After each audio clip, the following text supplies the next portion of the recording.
Hi everyone, welcome back to our vlog number 2 on midterm reflections.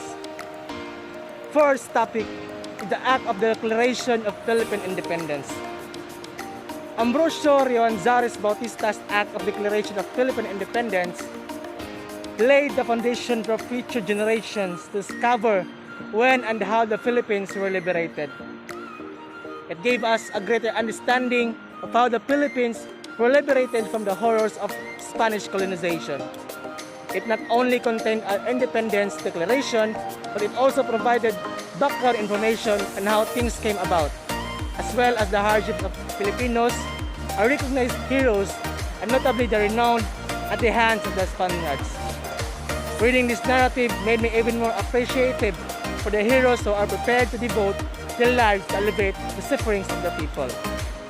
It also helped me grasp where our current freedoms came from. Second topic is the 1899 Constitution of the Republic of the Philippines, Malolos Convention. The Malolos Convention is the first significant document produced by the people's representatives in the Philippines.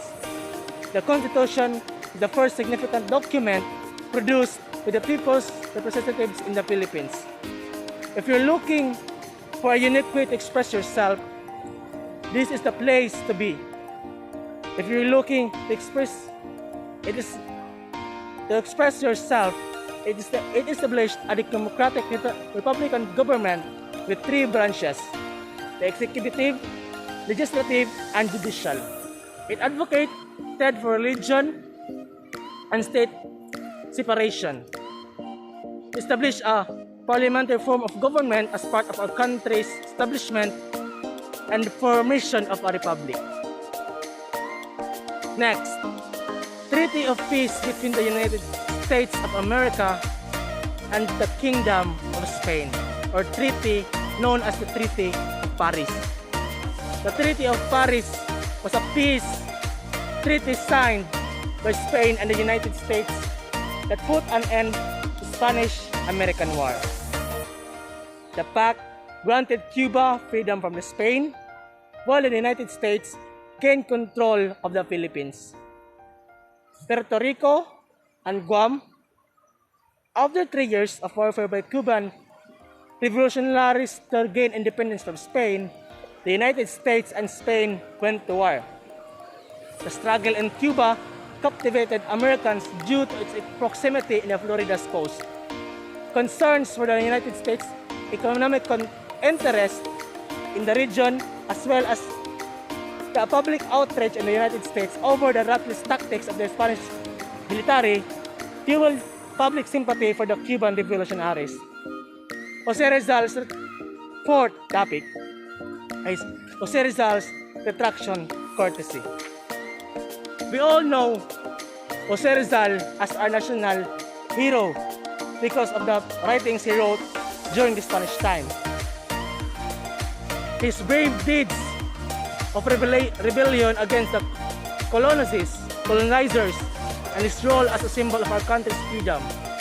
But at the end of his life, he retracted everything he had ever said and written because he declared himself a Catholic. And this has been surrounding Rizal. People are still debating it today because they want to know the truth about this controversy and if Jose Rizal truly retracted. Opinions on this problem will differ, since some may agree and others may disagree due to lack of evidence and statements from the people. Next, convention between the United States of America and Great Britain delimiting the boundary between the Philippine archipelago and the state of North Borneo of 1930. The planned Treaty of Paris between the Crown of Great Britain and the United States.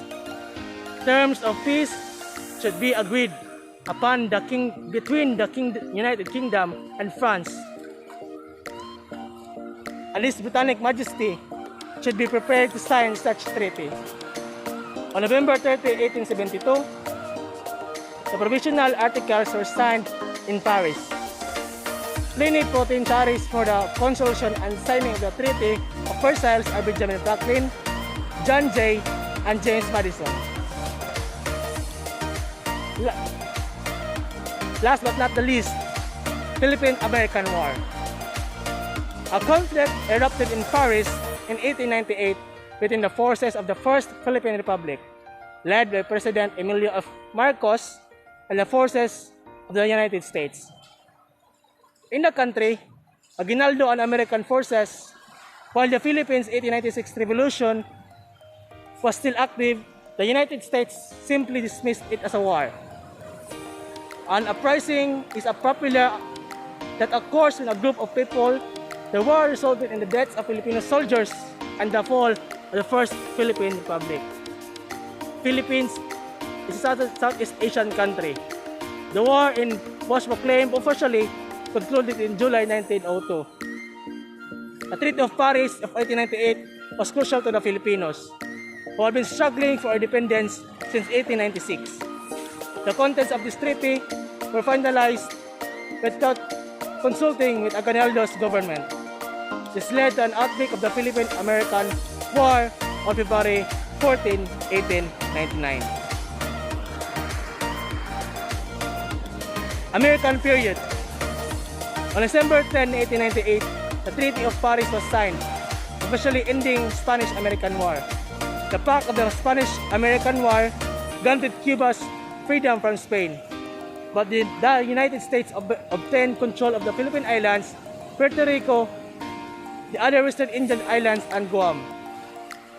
Homer's stance was a pioneering missionary for the Methodist Church Board of Missions. On November 21, 1899, he paid a visit to President McKinley at the White House. This provides an inside look at how McKinley came with the non-benevolent assimilation policy. President McKinley issued a benevolent assimilation proclamation on December 29, 1898, which was announced in the Philippines on January 4, 1899.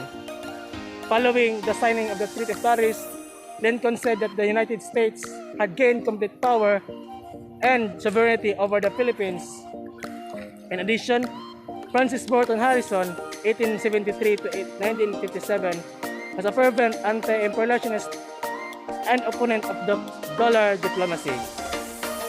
Harrison was a Governor-General of the Philippines from 1916 to 1935. Harrison was also advisor to the Philippine government in exile during World War II.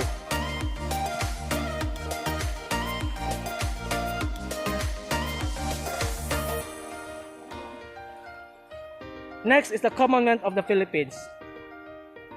The Commonwealth addressed the country's economic and social concerns throughout the time period. Finally, the Commonwealth government's legal foundations were established by the 1935 Constitution. Before the United States granted the Philippines independence, there was a 10-year transition period. Also, in 1940, the 1935 Constitution was amended to abolish the unicameral legislature and replace it with a bicameral legislative body. A plebiscite was held in 1935 and 90% of women, or 447,725, voted in favor of women's suffrage. This paved for the way of women's active participation of the Philippine politics. In an effort to keep his campaign promise, Manuel Quezon, as president of the Commonwealth, government proclaimed in the Social Justice Program in 1936. And lastly, the World War II. The Commonwealth administration was disrupted in 1941 when Japan bombed the U.S. naval base at Pearl Harbor in Hawaii, sparking the Second World War II. Japanese soldiers created a government in the country shortly after the capture of Manila, which lasted in 1945. These references are invaluable sources of information about the lives and struggles of the Filipinos during the Japanese occupation of the Philippines during the World War II. During the Japanese occupation of the Philippines during the World War II, the Japanese government drafted a new constitution for the country. The 1943 Constitution incorporated 12 of the articles of the 1935 Constitution, with the President and a majority of the members of the National Assembly empowered with a powerful executive branch.